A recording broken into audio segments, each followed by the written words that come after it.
একজন মধ্যবিত্ত ঘরের মানুষ যদি কিছু করতে যায়, ভালো কিছু করতে যায় বা কোনো উদ্যোগ নেয়, তো পিছন থেকে সমালোচনা করার মানুষের অভাব হয় না। কটু কথা বলার, মন্দ কথা বলার হাজার হাজার মানুষ বের হয়। তো কারো কথায় কান না দিয়ে আপনি যে পাটা সামনে বাড়িয়েছেন সে পাটা সামনেই বাড়ান, পিছন ফিরে আর তাকান না। আপনাকে মন্দ বলছে, বলুক না, বলতে দিন। আপনার আপনার নামে সমালোচনা করছে, করুক, করতে দিন।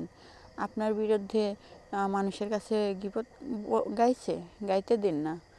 গীবতকারীকে আল্লাহ পছন্দ করে না। তো যে পাটা আপনি সামনে বাড়িয়েছেন আপনি সামনের দিকেই বাড়ান। একটা কথা মনে রাখবেন, জীবনে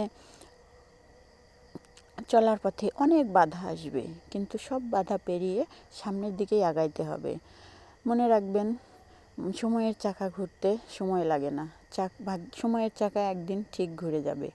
তাই মানুষ যা বলছে বলতে দিন, কারো কথায় কান না দিয়ে আপনি যে সামনের দিকে আগাচ্ছেন সামনের দিকেই এগিয়ে যান। আসসালামু আলাইকুম আমার প্রিয় ভাই ও বোনেরা, কেমন আছেন সবাই? আশা করি ভালো আছেন। আলহামদুলিল্লাহ, আমিও ভালো আছি আপনাদের দোয়া ও ভালোবাসায়। তো চলে আসলাম ছোট্ট একটা ব্লগ নিয়ে। তো বক বক করতে করতে মাছ কাটা, তরকারি কাটা সব কিছু হয়ে গেছে। এখন এই যে মাছটা দেখেন মাখায় নিব, লবণ, হলুদ, মরিচের গুঁড়া এইসব দিয়ে মাখায় নেব। মাছটা মাখায় নিয়ে তারপরে মাছটা ভেজে নেব। মাছ মাখিয়ে রেখে দিয়ে ভাতের চালটা ধুয়ে নেব। এই যেখানে ভাতের চালটা ধুয়ে নিচ্ছি। ভাতের চালটা ধুয়ে নিয়ে ভাতের চাল ধুয়ে নিয়ে এসে পরে বসিয়ে দেব চুলায়। তো পানিটা বালতিতে রাখছি। এই চাল ধোয়া পানিটা বালতির মধ্যে রাখলে এটা কোনো গাছের গোড়ায় দিলে গাছের উপকার হয়, বা বাড়িতে গরু থাকলে গরুকে দেওয়া যায়। এই যে চাল ধুয়ে নিয়ে চুলায় বসিয়ে দিলাম।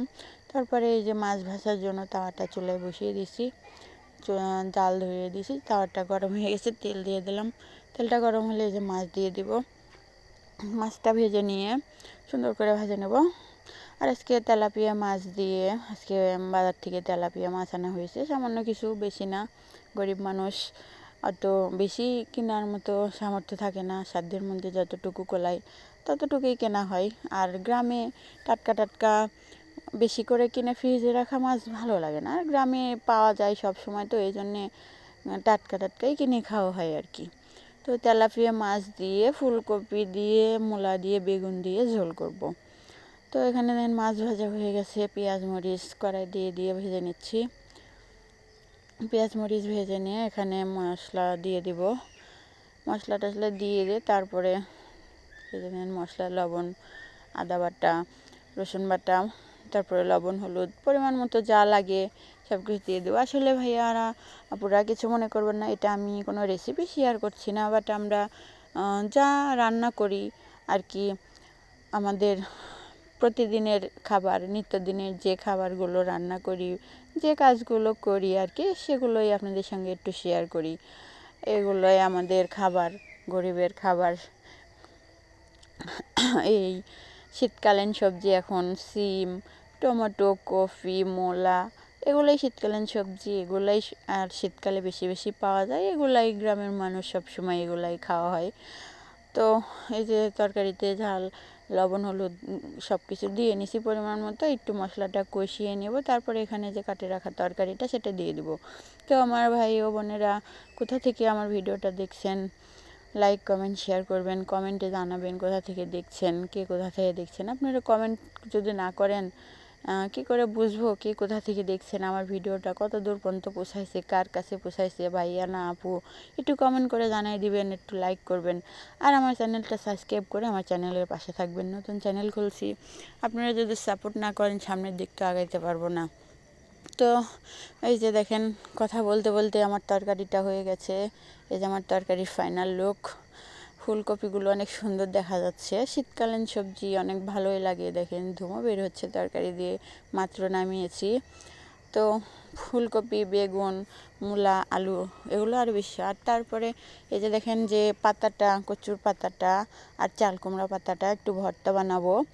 একটা তরকারি ভালো লাগে না, সাথে আরেকটা কিছু ভর্তা বা ভাজি যেটাই হোক করলে ভালো লাগে। তো গ্রামে তো সমস্যা না, আপনার ভর্তা ভাজি যেটাই করতে চান করা যায়। মনে করেন কিছু ভর্তা করব, এটা সেটা একটু টোকায় টোকায় নিয়ে এসে ধুয়ে খুব সুন্দর করে কাটা বাছা করে ধুয়ে নিয়ে ভর্তা করলে অনেক মজা লাগে খেতে। আর এই ভর্তাটা অনেক টেস্ট লাগে, একটু রসুন কাঁচামরিচ আর পেঁয়াজ বেশি করে দিয়ে সুন্দর করে ভর্তা বানালে এই ভর্তাটা অনেক সুন্দর লাগে খেতে, অনেক টেস্টিও হয়। আর এই ভয়েসটা আমি খাওয়ার পরেই দিচ্ছি, দুপুরে বানাইছিলাম তো, দুপুরে খাওয়ার পরে ভয়েসটা দিচ্ছি। ভর্তাটা খাইছি, ভর্তাটা আসলে অনেক মজা হয়েছিল আজকে। আজকে আমি তরকারিটা খাইনি, শুধু ভর্তাটা দিয়েই ভাত খাইছি, অনেক মজা হয়েছিল। তো দেখেন কথা বলতে বলতে এই যে ভর্তা প্রায় হয়ে আসছে, ভর্তাটা শেষের দিকে। তো আমার ভাই ও বোনেরা, আমার ভিডিওটা যদি আপনাদের ভালো লাগে লাইক কমেন্ট শেয়ার করবেন, আমার চ্যানেলের পাশে থাকবেন। আমার ভিডিওটা আজকে এ পর্যন্তই। আসসালামু আলাইকুম, ভালো থাকবেন সবাই।